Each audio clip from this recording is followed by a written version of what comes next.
വിശുദ്ധ യോഹന്നാൻ എഴുതിയ സുവിശേഷം അധ്യായം 17 വാക്യങ്ങൾ 12 മുതൽ 19 വരെ. ശിഷ്യന്മാർക്ക് വേണ്ടി പ്രാർത്ഥിക്കുന്നു.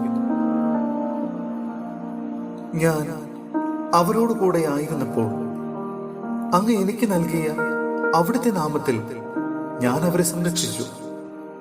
ഞാൻ അവരെ കാത്തു സൂക്ഷിച്ചു. വിശുദ്ധ ലിഖിതം പൂർത്തിയാകാൻ വേണ്ടി നാശത്തിന്റെ പുത്രനല്ലാതെ അവരിൽ ആരും നഷ്ടപ്പെട്ടിട്ടില്ല. എന്നാൽ ഇപ്പോൾ ഇതാ ഞാൻ അങ്ങയുടെ അടുത്ത് വരുന്നു. ഇതെല്ലാം ലോകത്തിൽ വെച്ച് ഞാൻ സംസാരിക്കുന്നത് എന്റെ സന്തോഷം അതിന്റെ പൂർണ്ണതയിൽ അവർക്കുണ്ടാകേണ്ടതിനാണ്. അവിടുത്തെ വചനം അവർക്ക് ഞാൻ നൽകിയിരിക്കുന്നു. എന്നാൽ ലോകം അവരെ ദ്വേഷിച്ചു. എന്തെന്നാൽ ഞാൻ ലോകത്തിൻ്റെതല്ലാത്തതുപോലെ അവരും ലോകത്തിൻ്റെതല്ല.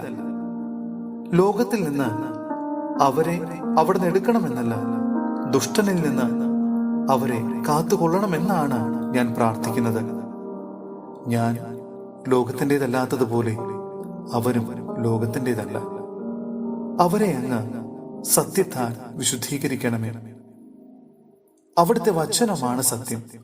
അങ്ങ് എന്നെ ലോകത്തിലേക്ക് അയച്ചതുപോലെ ഞാനും അവരെ ലോകത്തിലേക്ക് അയച്ചിരിക്കുന്നു. അവരും സത്യത്താൽ വിശുദ്ധീകരിക്കപ്പെടേണ്ടതിന് അവർക്ക് വേണ്ടി ഞാൻ എന്നെ തന്നെ വിശുദ്ധീകരിക്കുന്നു. സഹോദരരെ, വിശുദ്ധ പത്രോസ്ലിഹ എഴുതിയ 1-ാം ലേഖനം അധ്യായം 1 വാക്യങ്ങൾ 3 മുതൽ 7 വരെ. സജീവമായ പ്രത്യാശ.